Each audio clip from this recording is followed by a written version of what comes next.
or have another print disability which makes reading, holding a book, or turning a page difficult or impossible. The content is copyrighted by the respective publishers.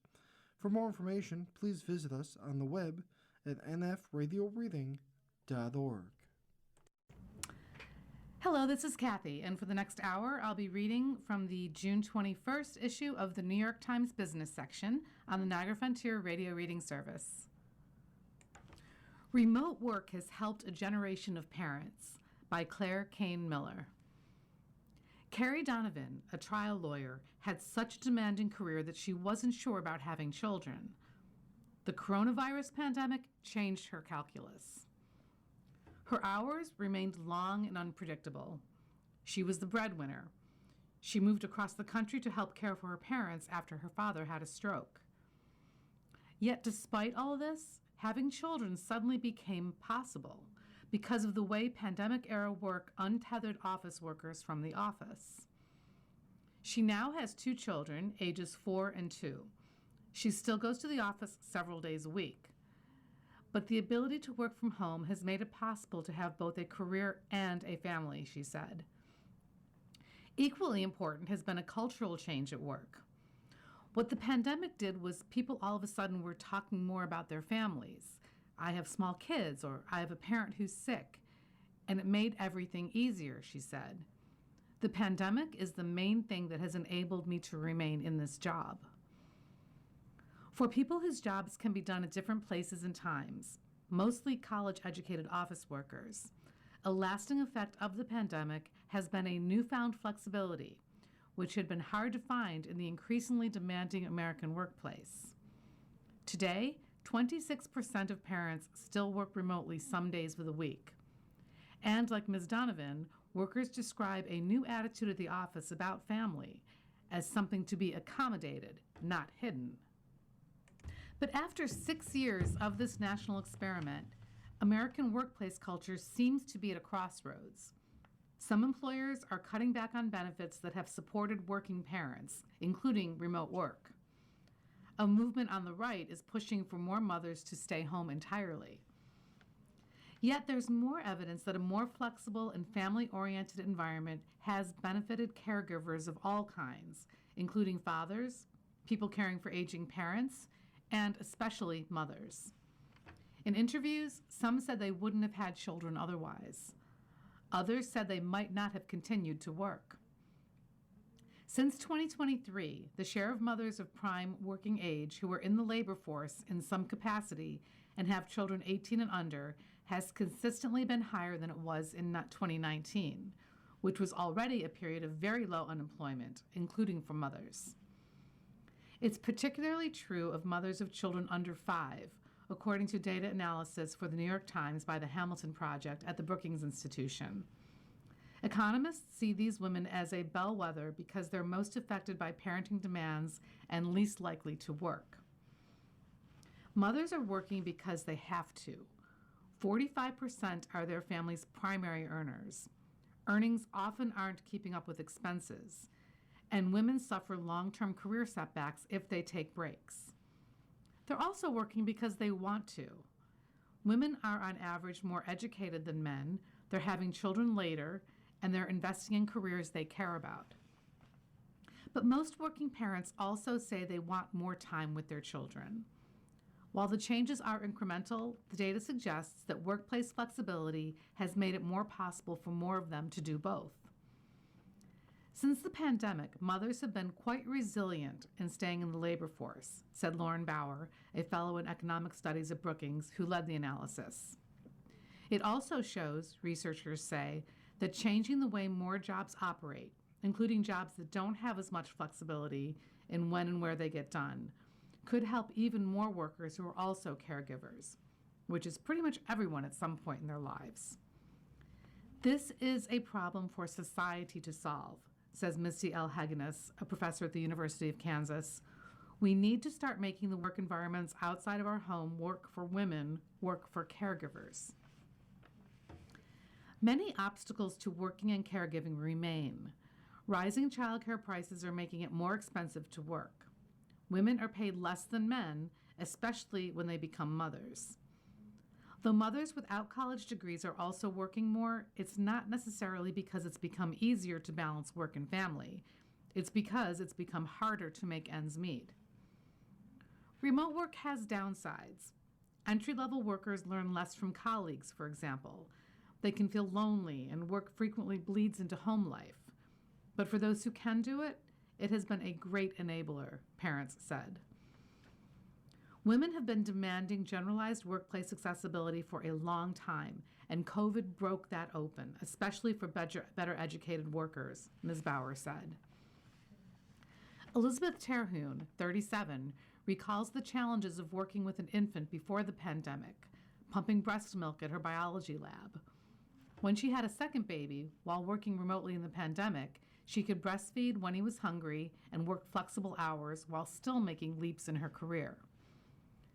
The norms had changed by that point so much, said Ms. Terhune, who lives in Santa Fe, New Mexico. It didn't have to feel like I was choosing between spending time with my small child and working. Choosing wasn't an option, she said. Science was too hard a field to re-enter if she took time away, and I really put so much time and effort into something that I really felt passionate about.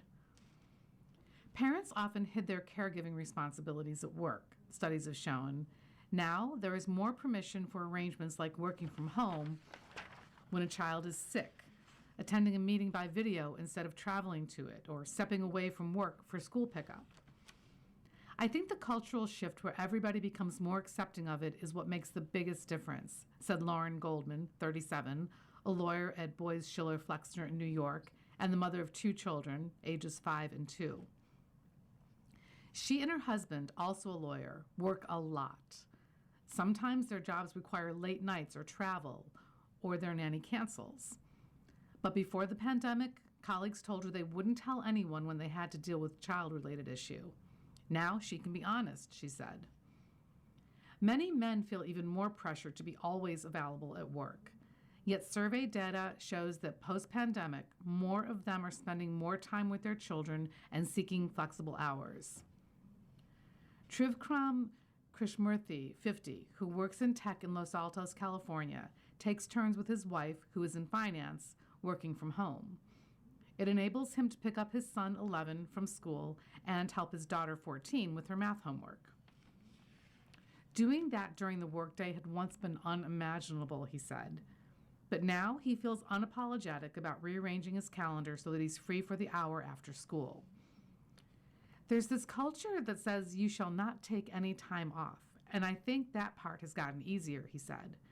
You still have to worry about getting your things done at work. You still have to worry about getting everything done at home, but there are no arbitrary requirements of face time.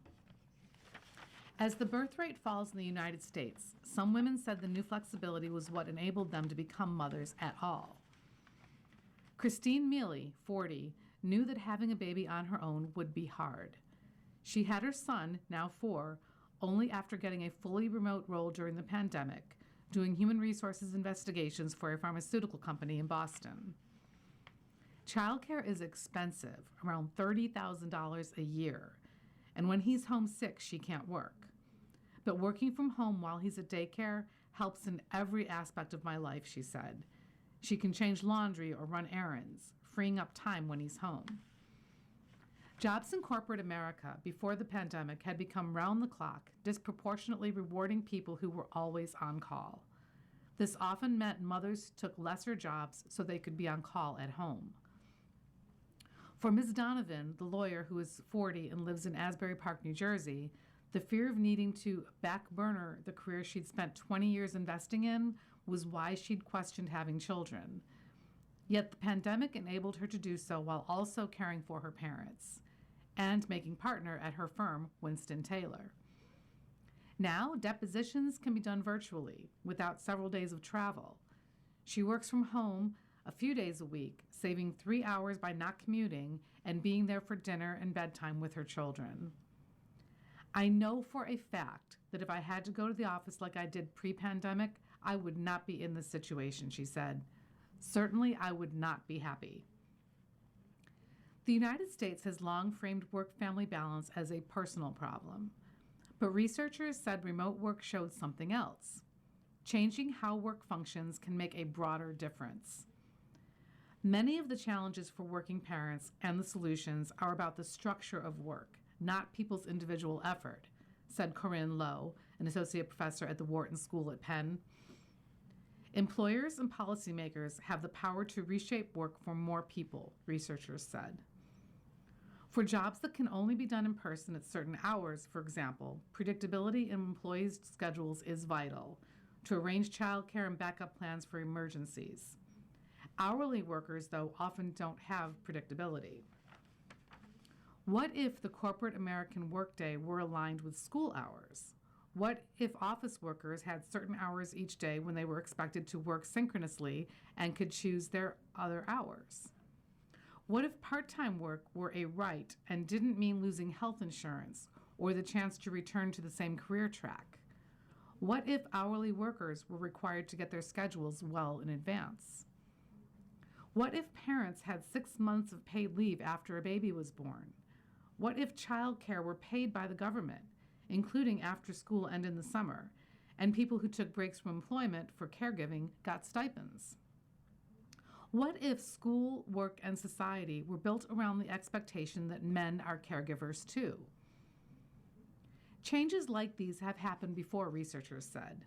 The 8-hour workday wasn't commonplace until the 1930s. Today's fathers are doing much more at home than their fathers did. During the pandemic, the federal government subsidized childcare and required paid sick leave.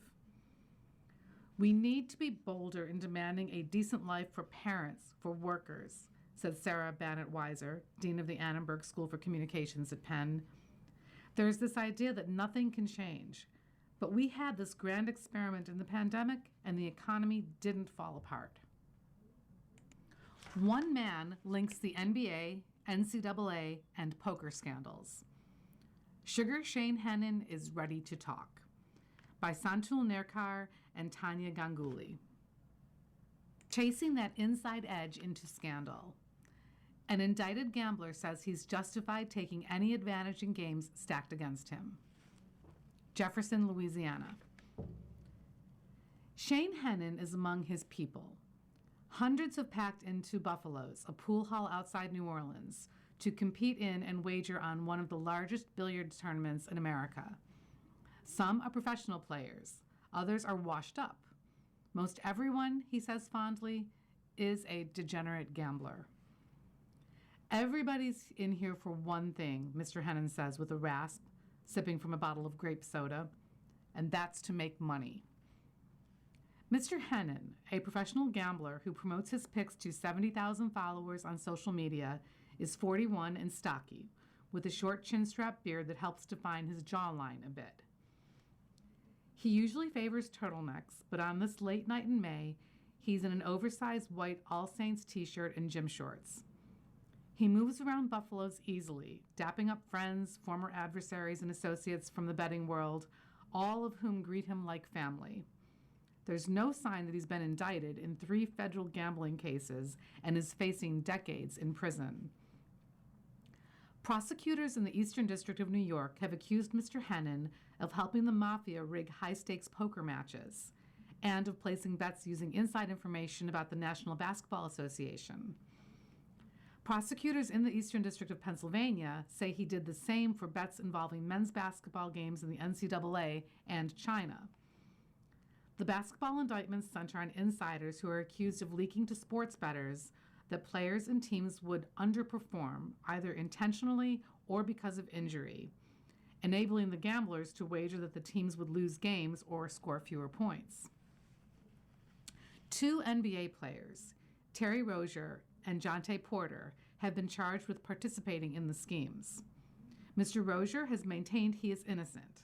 His lawyer, Jim Trusty, said in a statement that Mr. Rozier never conspired with anyone. Mr. Porter has pleaded guilty and says he has a gambling addiction. He is awaiting sentencing and has been banned by the NBA for life. The cases have profoundly embarrassed the leagues and called into question the integrity of their games, the exact result the NBA said it had hoped to avoid when it led the push to bring sports gambling into the mainstream. You are listening to a reading of articles and features from the New York Times Business section on the Niagara Frontier Radio Reading Service. Altogether, 58 defendants are cited in the indictments. Mr. Hennon is the only person charged in all three. Sugar Shane, as he's widely known, has pleaded not guilty and intends to go to trial. Mr. Hennon doesn't deny placing the bets. With Mr. Rozier, I bet the points, assists, and rebounds. I lost on the rebounds, he said recently. Nor does he deny playing in the rigged poker games. But when discussing the cases, he tends to shift the conversation from illegality to the more benign idea of chasing an inside edge.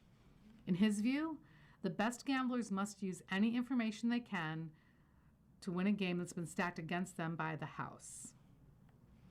That's all sports gambling is, he says in one of the many interviews with the New York Times this year. It's trying to smarten yourself up and give you as much information to help you beat the sports book. A spokesman for the U.S. Attorney's Office in Brooklyn declined to comment, as did a spokeswoman for the U.S. Attorney's Office in Philadelphia. Mr. Hennon has spent his life in gambling circles, from his teenage days learning to hustle in the pool halls of Pennsylvania to the moment in 2023 when he texted a fellow defendant, "Nothing guaranteed in this world but death, taxes, and Chinese basketball." The arc he has seen, in which sports gambling left the underworld and went mainstream, has brought him both opportunity and peril. More bettors have met more money, as well as an explosion of obscure bets, like on the performance of individual athletes, that can be exploited. But the increasingly public nature of the industry has also met more scrutiny from the government, which could put him behind bars. At Buffalo's, Mr. Hennon makes his way to the back of the hall and sits in an office chewing on a piece of floss. He sees his prosecution as cosmically unfair, given how widespread various kinds of insider trading are. There ain't one stockbroker who became rich just by guessing right all the time, he says. This is what the United States of America has revolved around for hundreds of years.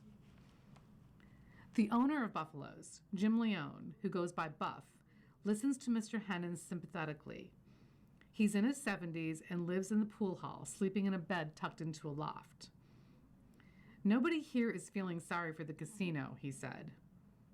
Tony Chohan, a professional pool player whose face is on a mural outside the office, is also here. They're mad because they see someone who's successful, he says. It's true that the sportsbooks restrict bettors who win too much. Their business depends on gamblers who lose. But Mr. Hennon isn't accused of winning too much. He's accused of cheating. Occasionally, he is claimed to have a proprietary formula for beating the odds, but he won't describe it. I really can't give you the recipe to the chicken noodle, he says at one point, laughing. The recipe to the Coca-Cola Classic. Another time, he says it includes advanced stuff that AI does. There's a simpler, well-documented alternative, one that the government intends to present at trial, that he was involved with bribes that delivered guaranteed outcomes. Mr. Hennon says he is at peace with the possibility of going to prison. It wouldn't be his first time. It doesn't matter what I do in this world, he says. I have skills they can never take away from me. In the beginning, rigged games were a way out. Mr. Hennon grew up in a modest two-story house in Washington, Pennsylvania, a blue-collar suburb of Pittsburgh. Both of his parents struggled with drug addictions. When Mr. Hennon was 11, his father died and his grandfather took the lead in raising him. The boy was a gifted athlete, and his grandfather began taking him to a pool hall in Pittsburgh to learn the game. How to hold the cue, make a bridge with the hands, strike with a precise level of force. Mr. Hennon was a prodigy. After school and on the weekends, his grandfather drove him all over Appalachia for tournaments. In 2001, at age 16, he was the runner-up at the top junior tournament in America, held at Magoo's Sports Bar and Billiards in Tulsa, Oklahoma. The next year, he went to Taiwan and took second place at the Junior World Championship. Mr. Hennon recalls the contrast. Unlike the grimy pool halls he'd known, The event in Taiwan was posh and serious, with everyone wearing tuxedos. Even as talented as he was, a career in professional pool would not have been very lucrative. Some of the best players in the world make less than $50,000 in prize money per year. Pool culture is inextricably linked to gambling, and as Mr. Hennon spent more time in America's pool halls, older players taught him how a person with his skill could make real money. Playing against strangers in different states, he might throw a game for a few $1,000s, missing pockets intentionally, only to come back a few days later and easily defeat the same opponent when the stakes were higher. Mr. Hennon could engineer games so that he was barely winning, making gullible opponents think they had a shot if they kept playing. Scott Frost, a top-rated player who met Mr. Hennon around this time, says, "I don't know that he's done everything right, but he's probably the sharpest person when it comes to winning that I've ever been around." Mr. Hennon realized he could earn even better payouts in the card games, poker, blackjack, gin, that were ubiquitous at the pool halls he visited. He studied deception and strategy. He traveled to North Carolina, Louisiana, Nevada, and other states, and with each game he won, his reputation grew as someone willing to gamble a lot of money. The games, Mr. Hennon says, were typically scheduled in advance. He assumed any match played on someone else's turf was not completely fair. Maybe the other players were conspiring against you. Maybe the deck was stacked. It's the norm, he says. But he usually found ways, licit and not, to gain an edge on the other players at the table. Mr. Hennon says he has beaten bank robbers, drug dealers, and stockbrokers. He was acquaintances with bookmakers who worked with Pittsburgh's organized crime scene. But he says he played by code. If you were a janitor, he wouldn't take your money. "I try to use my best judgment," he says. "Is it going to really hurt this guy if he goes broke? Like, does he have a family? Does he have kids? Because people being degenerate gamblers is a real thing." According to Mr. Hennon, he might pocket hundreds of thousands of dollars in a single game.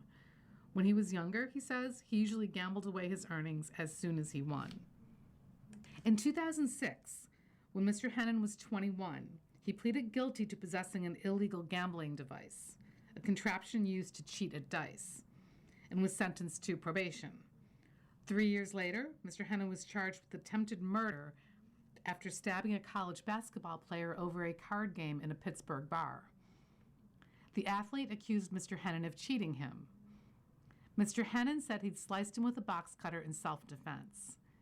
He pleaded guilty to assault with a deadly weapon. A detective on the case, Steve Hitchings, said of Mr. Hennon, "He seemed like an educated kid who was just caught up trying to hustle the system." Later that year, Mr. Hennon was charged in federal court with possessing and intending to distribute cocaine. To earn a lighter sentence, he testified against a man he sold drugs with, a dealer with ties to organized crime. During cross-examination at trial in 2011, the man's defense lawyer grilled Mr. Hennon over his billiards play. "You make a living out of cheating people out of things," the lawyer, Lee Rothman, said. Mr. Hennon agreed that he did and pleaded guilty to 2 counts.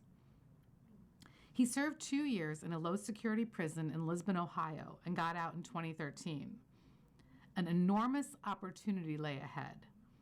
The next year, Adam Silver, the new commissioner of the National Basketball Association, wrote an influential opinion piece for the Times calling for the legalization of sports gambling. Experts predicted that the league stood to gain hundreds of millions a year from fees, sponsorships, ads, and increased fan engagement. A bonanza. "Any new approach must ensure the integrity of the game," Mr. Silver wrote, before concluding, "But I believe that sports betting should be brought out of the underground and into the sunlight." After he left prison, Mr. Hennon lived for a time in Pensacola, Florida, where he cared for his aging grandfather and worked as a seafood wholesaler. Mr. Hennon violated the terms of his release by gambling and was sent back to prison for a month. By 2016, he was allowed to wager again. He moved to Philadelphia and got an apartment near Rivers Casino, where he became one of its biggest clients. In 2018, the Supreme Court opened the door to legalize sports gambling, and Pennsylvania quickly got in on the action. In Mr. Hennon's telling, other bettors noticed him booking winning tickets on sports bets at Rivers and started haranguing him for tips. They would go, Shane, who do you like today? Who you like? He recalls. A spokesman for Rivers Casino declined to comment. Mr. Hennon decided to go into business as a tout, selling his picks to customers for hundreds of dollars each across college basketball, the NBA, the National Football League, and even the Chinese Basketball Association. On social media, he styled himself as Sugar Shane and flaunted the image of a lavish lifestyle, stacks of cash, trips to the Middle East. You either sit on the sideline and watch or ask how to get on the game, he once wrote on Instagram, showing what appeared to be winnings of $50,000 from betting on a college football game. Starting in 2022, Mr. Hennon hatched a plan to defraud gambling companies, according to the government. The indictments, which do not name the companies, say Mr. Hennon helped orchestrate a gambling ring that recruited and bribed certain athletes in the NBA, NCAA, and CBA to intentionally underperform in games, allowing him and others to bet against those players' statistics, for example, their rebounds or minutes, and the outcome. Prosecutors say Mr. Hennon and another man bribed Antonio Blakeney, a former Chicago Bull who was playing for the CBA's Jiangsu Dragons, to shave points, and then bet hundreds of thousands of dollars. An article in Sports Illustrated that came out before the indictments cast Mr. Hennon as a central figure in the schemes. Prosecutors also say that before a March 2023 game, Mr. Rozier, then a guard for the Charlotte Hornets, told a childhood friend that he would be exiting early with an injury, meaning that gamblers who bet on him to play poorly would win. The friend directed Mr. Hennon to place money on Mr. Rozier's underperformance, prosecutors say. The government also says that on January 26, 2024, a co-conspirator texted Mr. Hennon with a similar tip about Mr. Porter, then a forward for the Toronto Raptors, who had signaled he would take himself off the court that night with a non-existent eye injury. Mr. Hennon then directed a network of bettors to wager hundreds of thousands of dollars against Mr. Porter's performance, according to the prosecutors. By the spring of 2024, the scheme began to unravel. The suspicious gambling activity was flagged by the sportsbooks and independent monitors that work with the NBA. Mr. Porter was barred from the league that April. The next month, federal agents brandishing a search warrant seized Mr. Hennon's phone. They didn't charge him then, but he was arrested the next January and released on bond.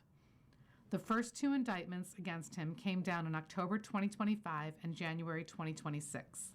The third came last month. You are listening to a reading of articles and features from the New York Times business section on the Niagara Frontier Radio Reading Service. Mr. Hennon seems relatively unfazed by the possibility that he could be going back to prison. While awaiting trial, he has traveled to golf courses, backgammon events, and pool tournaments, all documented on Instagram, where @BestHateFDavid is his handle. In one recent post, he sits on the patio of a members-only club in Las Vegas smoking a cigar. This, along with his history of cooperating with the government, has fueled speculation among some of his co-defendants that he has struck a deal with prosecutors for a lighter sentence. Mr. Hennon denies this, along with many of the allegations made against him. I've never bribed anybody to underperform in any basketball game ever, he says. Mr. Hennon acknowledges that the poker games were rigged, like most games he plays. It's the wild, wild west. He says his involvement in them started in 2021 during the COVID-19 pandemic. He started playing poker games in Greenwich Village, in a townhouse on Washington Place once owned by the composer John Philip Sousa. There would be cocaine on the counters, he says. Men were cheating on their wives with prostitutes. He chuckles at the notion that there were any victims of the scheme, or choir boys.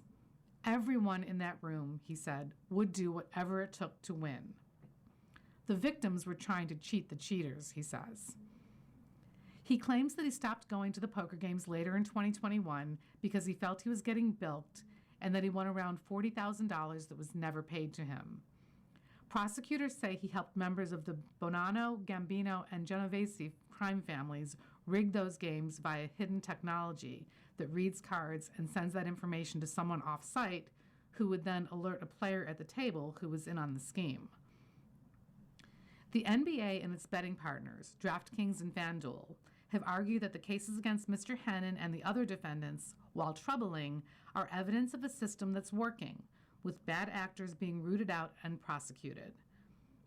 But a growing chorus of public health experts, academics, and politicians says the league's embrace of gambling has created more opportunities for scandal, decreased the public's trust, and brought unseemly elements of the criminal world into the open. In March, Mr. Hennon attended back-to-back days of hearings in federal court in Brooklyn, first for the sports betting case involving Mr. Rozier, and then for the poker case that includes various mob figures and small-time crooks known by the nicknames Black Tony, Albanian Bruce, and The Wrestler. As the defendants mingled outside the courtroom, Mr. Hennon and his lawyer sat at the far end of the hallway. After the proceedings, he slipped away quickly. 2 months later, Mr. Hennon can be found at Buffalo's, the billiards club outside New Orleans, where he hangs out all week for the tournament. Most days, he leaves the pool hall after sunrise. By Wednesday, he looks worse for the wear. Eyes bleary, reddish skin peeling. He blames it on playing golf with his buddies in Louisiana sun, costing him $7,000 in lost bets. That nearly wipes out the $8,000 he wins one night, past 4 a.m., playing against someone from Ohio. It's June, and Mr. Hennon is killing time before a court appearance. He's staying in Newark. The NBA Finals have raised prices for hotels in New York to $1,000 a night or more, he says. That's a luxury he cannot afford now. He says he lives on $10,000 to $15,000 per month, far less than he once could spend, earned from pool and golf. And there are more indignities. He sold his Rolls Royce. My living has decreased substantially, he says, as he sips an iced caramel macchiato with an extra shot of espresso at a coffee shop near the federal courthouse in Brooklyn Heights. What he seems to take the most offense at is the notion that he was a small-time gambler who suddenly discovered an edge with Mr. Rozier and Mr. Porter. It wasn't like I was betting $10 and Terry Rozier and Jonte Porter came along and I was betting $200,000, Mr. Hennon says. But people don't want to hear that.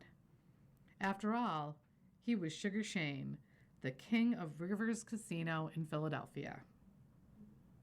How much are SpaceX and its dreams worth? Elon Musk's control and goals for Mars colonization make the stock an astonishingly speculative bet.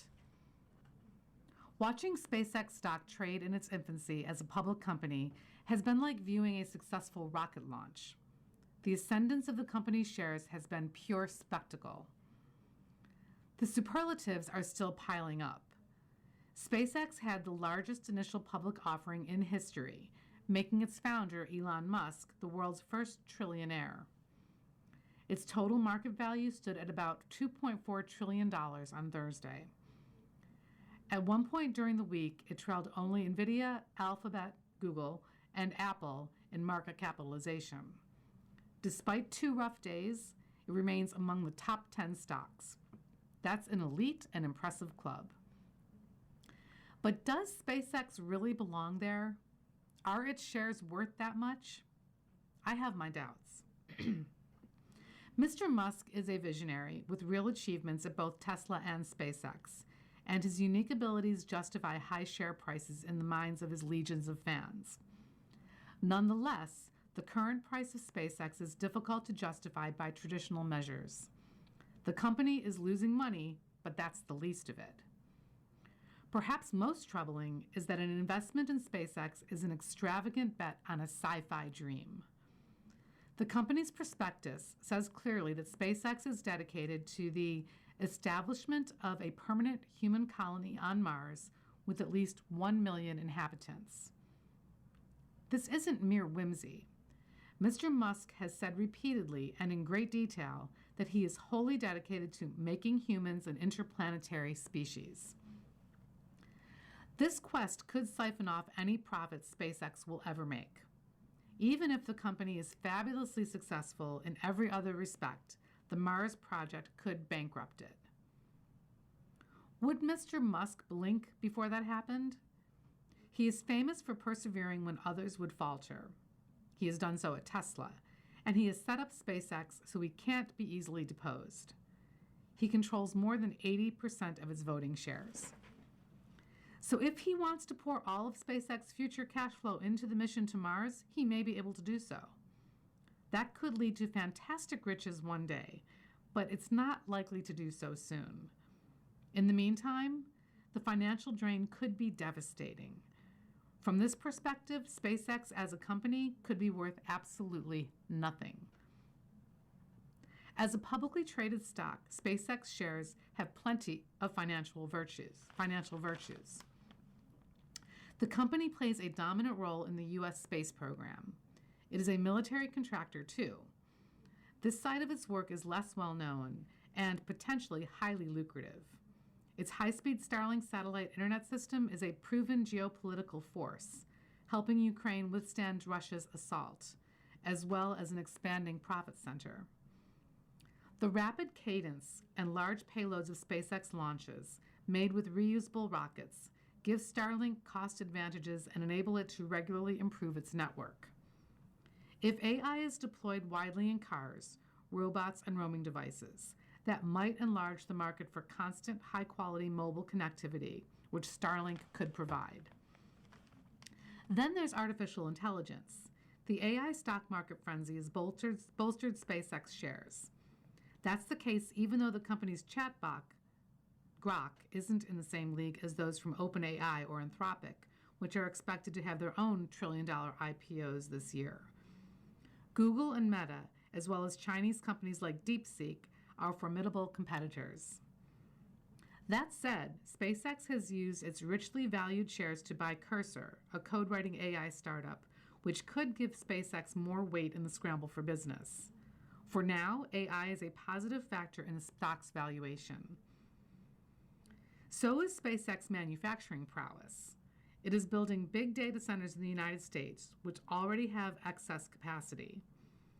Some of that computing power is being leased to two rivals, Google and Anthropic, which are paying more than $2 billion a month combined. In addition, SpaceX is constructing a gigantic factory to churn out silicon chips for its own use, as well as for Tesla and other companies. Another well-known part of the company barely features in most stock valuations. That's X, the social media network formerly known as Twitter. It still makes headlines and retains heft in mass communications, but Mr. Musk's use of it as a political vehicle has hurt its revenues. Far more important as a valuation issue are Mr. Musk's visions for extracting commercial value from audacious operations in space. The engineering challenges of some of Mr. Musk's bigger space projects are so large as to veer toward impossibility. He says he will place vast numbers of immense data centers into Earth orbit, where they will harvest virtually unlimited solar energy. But Douglas Nadelson, a physics professor at Rice University, said in a blog post, "Data centers in space make no sense to me." The fundamental difficulty of cooling large things in space, as well as the radiation damage that would afflict the high-end computational hardware needed for data centers, made this idea a non-starter, he said. A better approach would be to make earthbound data centers more energy efficient, he added. Placing a monetary value on ventures like this isn't straightforward.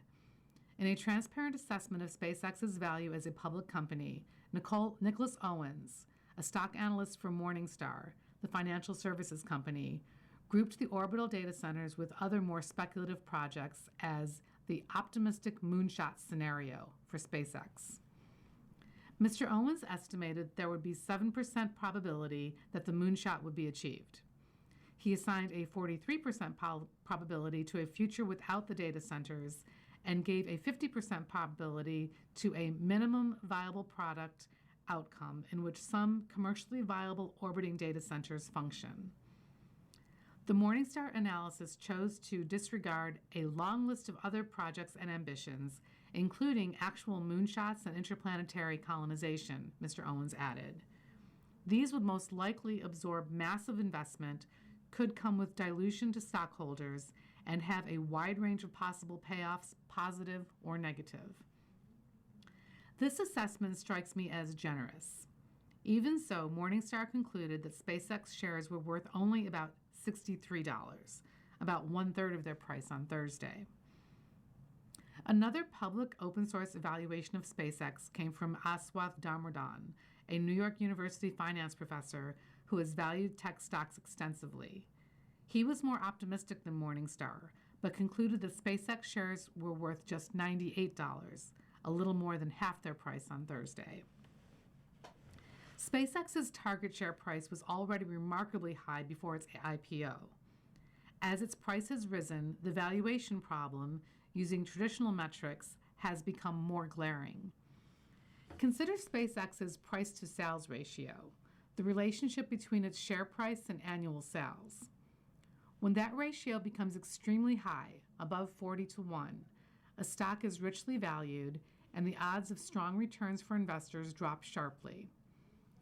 Jay Ritter, an economist and an eminent IPO expert at the University of Florida, has documented that. SpaceX's price-to-sales ratio has flown off the charts. On Thursday, it exceeded 130 to 1. That means that it would take 130 years of sales at last year's revenue rate to reach the company's current market value. NVIDIA was trading at a price-to-sales ratio of about 20, according to FactSet, and that company churns out enormous profits. So far, at least, SpaceX does not. It lost $4.9 billion on $18.7 billion in revenue last year.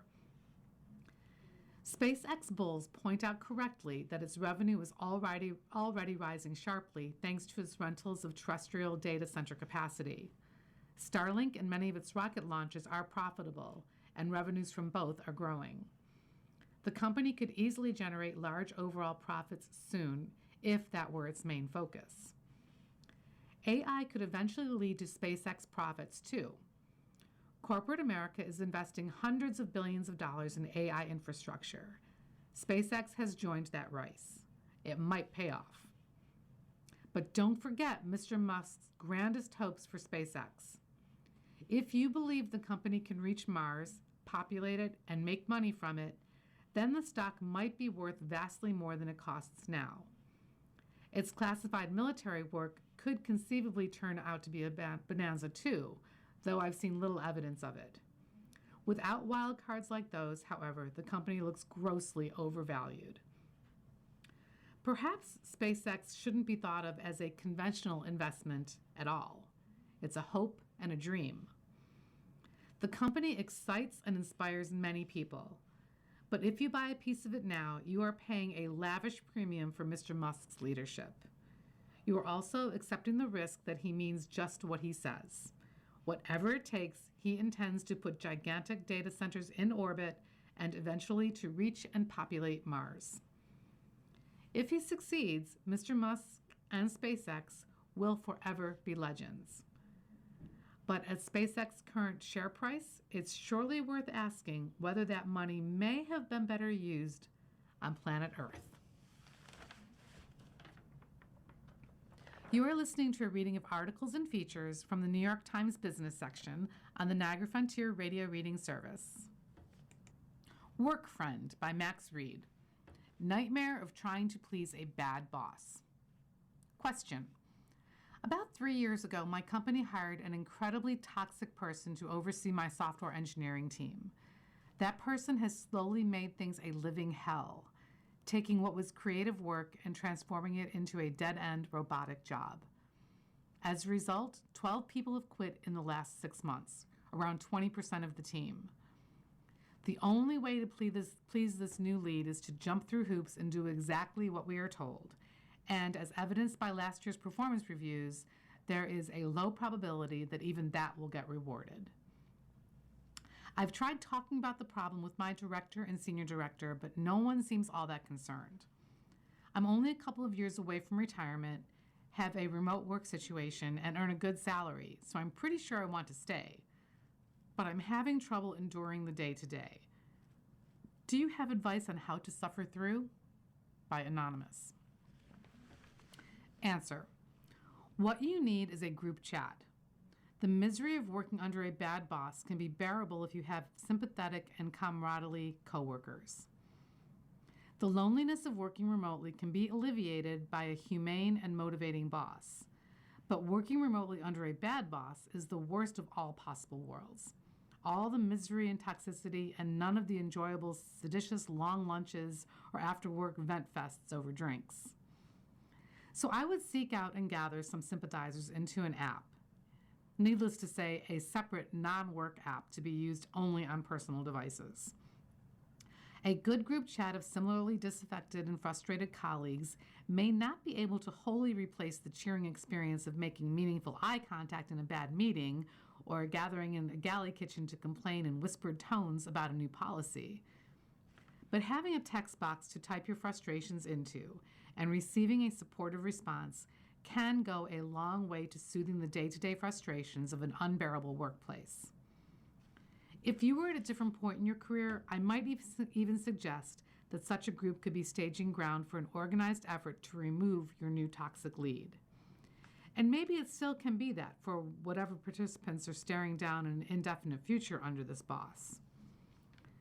But one reason I suggest a group chat complaint sync rather than a more organized effort at workplace change is that I think your next priority should be recalibrating your own understanding of what you're doing at work. It seems like you've spent a long time operating under a particular kind of unwritten contract. Do good, creative, enterprising work and expect acknowledgement and reward. That was probably extremely motivating and fulfilling during the growth of your career. To have that contract nullified in favor of something worse, do boring hoop jumping work and expect nothing, is a bummer. But the bummer will be compounded by grief and frustration if you dwell on the way things used to be. If you can imagine your work as a dull, new job, one you have no emotional connection to, but that serves as a vehicle to retirement, rather than as the zombified version of a job you once loved, you might find yourself less frustrated. It might help you to do the bare minimum rather than try to perform at the level of effort you're accustomed to. Then you might be less surprised if you don't get stellar performance reviews. And when you still find yourself annoyed, well, that's what the group chat is for. Question. I have worked at a nonprofit for a little over 2 years, and during that time we have had 3 chief executives. Since the current one arrived in mid-2025, I've witnessed some sketchy, if not illegal, behavior.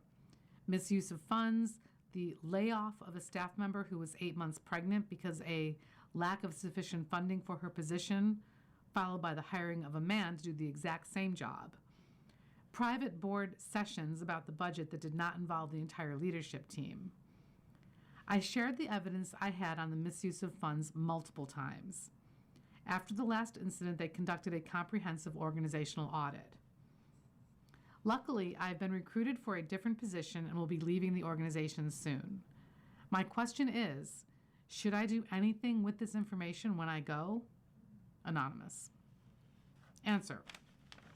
I think you're obligated to do one thing. Quietly reach out to your former colleague and let her know, if she doesn't already, that she might want to consult a lawyer about potential pregnancy discrimination. The claim is hers to pursue if she so chooses, but she can't do anything if she isn't aware of what happened after she left, which seems quite possible given that she was 8 months pregnant when she was laid off. As for the rest of your complaints, I think the question facing you is less ethical than practical. How much time and energy do you want to spend pursuing satisfaction? You've already done the honorable thing by reporting your suspicions internally. I don't think you can be blamed for deciding not to entangle yourself any further with such a seemingly corrupt and dysfunctional workplace, even in the pursuit of justice. If you did feel obligated to go further, the next step would be to file a complaint with the IRS. You want Form 13909, Tax-Exempt Organization Complaint, Referral, and or your state's appropriate regulatory body. You could submit your evidence of misconduct, assuming it was lawfully obtained, and wash your hands of the situation, assuming or hoping the regulators will take care of it. Beyond that, you could consider talking to a journalist who can assess if it's worthy of an expose. But at some point, I would worry about diminishing returns on personal investment. You should think about what satisfaction would be to you. An apology, a resignation, a perp walk, and what it would take to actually obtain it. When you're working for a dysfunctional organization, it can be a useful just get through the week coping mechanism to imagine dishonest or unprofessional colleagues finally held to account. But the justice that's actually obtainable through more active or public channels often requires a lot of extra work and personal exposure, and the most satisfying outcome is rarely guaranteed. Worse, sometimes transgressions that feel existentially wrong from within an organization can seem less awful from outside, and you can end up burning professional bridges and garnering a lot of quizzical reactions from outsiders. Put more bluntly, it's going to be hard to convince anyone outside the world of your nonprofit to care very much about governance issues like private board sessions. In which case, the smartest thing to do might be to move on and let the nonprofit's deteriorating reputation exact its own justice. Shop Talk by Laura Kelly. Signal. In blogs and social media posts, the ubiquitous label carries the vibe of success or failure in Silicon Valley. Many factors go into investments and status in Silicon Valley. Lately, an intangible one has pulled ahead as a predictor of success or failure. Signal. If your behaviors are deemed high signal, congratulations, you're coming across as a winner and rewards may follow. If your actions are seen as anti-signal, sorry, you're radiating cringy energy that may hamper your chances. Both terms are ubiquitous in social media posts, blogs, and public comments from those in the industry. Chris Lehane, Chief Global Affairs Officer of OpenAI, which recently brought the popular tech podcast TBPN, told Puck that the show had a high-signal Silicon Valley opinion elite audience. A blog post by a division of the venture capital firm Andreessen Horowitz said it offered founders access to a high-signal talent ecosystem. Those in the know warn of anti-signal moves. Sam Altman, chief executive of OpenAI, has said that going to dinners hosted by venture capitalists tends to be a big anti-signal. Other anti-signal moves, according to social media users, include being on the Forbes 30 under 30 list, putting an open to work badge on your LinkedIn, and even taking venture capital funds. The concept probably comes up in every single conversation I have when I talk to a portfolio company about either fundraising or hiring, said Yoni Rechtman, a partner at Slow Ventures, a venture capital firm, partly because image has lately become all the more important in tech. I think 10 years ago, there was a lot more belief that reality would drive perception, he said. Today, that has inverted, where perception drives reality. Many in tech, he added, are quite literally just trying to affect the aesthetics of success, trying to look like a winner to become one. What will qualify as high signal or anti-signal behavior is not always apparent to the untrained eye. That's part of the point. The most competitive tech spaces are teeming with complex social cues, and knowing how to act is seen as predictive of success. Part of being a good founder is that you learn the game, said Andrew Young, who runs a company that throws tech events. You never want to show that you're desperate for a job or capital. Instead, he offered, you should convey that you are highly regarded by everyone in the market and that you are a scarce asset. Putting together a pitch deck ahead of a meeting with investors? That can seem anti-signal, Mr. Young said. It shows you want it too badly. Spending all your time going to founder events? Also anti-signal. You should be shipping code instead of networking so much. All this reflects the consensus thinking of Silicon Valley investing, he said, acknowledging the harshness of the culture. Of course, the idea of signal and noise, the apparent linguistic progenitor of the current usage, is not brand new. But separating signal from the rest has become more urgent in a world of so much AI-generated slop, Mr. Young suggested. He added that an over-reliance on AI can be seen as anti-signal. It indicates that you don't have good judgment or taste, or at least the savvy to mask that you've used the technology. Even the word signal, which Mr. Young said came up often in AI-generated writing, was starting to look a bit uncool. The latest anti-signal behavior, he suggested, may be using signal and anti-signal in public. Fox's bid to acquire Roku to gain access to its 100 million streaming households. Lachlan Murdoch, chief executive of Fox Corp, has made one of his biggest moves since taking over the family business last year. Fox Corp, the parent company of Fox News and the Fox Broadcast Network, announced last week that it would buy the streaming company Roku for $22 billion.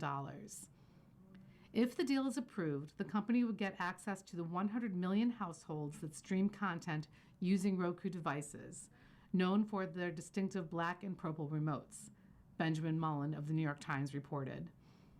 Fox, which is focused on sports, news, and entertainment since selling parts of 21st Century Fox to Disney in 2019, previously made a foray into streaming with its 2020 acquisition of the free service Tubi for $440 million.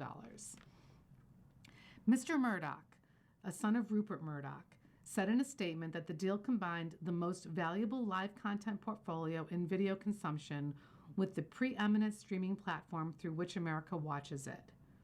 The younger Mr. Murdoch and Anthony Wood, chief executive of Roku, explained the deal on a call with analysts last week, but not everyone seemed enthusiastic. Fox's stock fell more than 15% after the meeting on Monday and was down for the week. Still, the deal is the latest in a series by the younger Mr. Murdoch aimed at reaching customers who are abandoning traditional TV. This move with Roku gets them one more step closer to gaining the necessary scale, Mike Prolix, a vice president at the market research company Forrester, told Mr. Mullen. It needs to future-proof itself. You've been listening to a reading of articles and features from the June 21st issue of the New York Times Business section. We read from the New York Times Business section every Thursday at 11 a.m. Your reader has been Kathy. Thank you for listening. Coming up next in the Niagara Frontier Radio Reading Service, we have the USA Today. Following that at 2 o'clock is episode number 8 of To Rescue the American Spirit by Bret Baier. Stay with us.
Okay, Ken. The following program is intended for listeners who are blind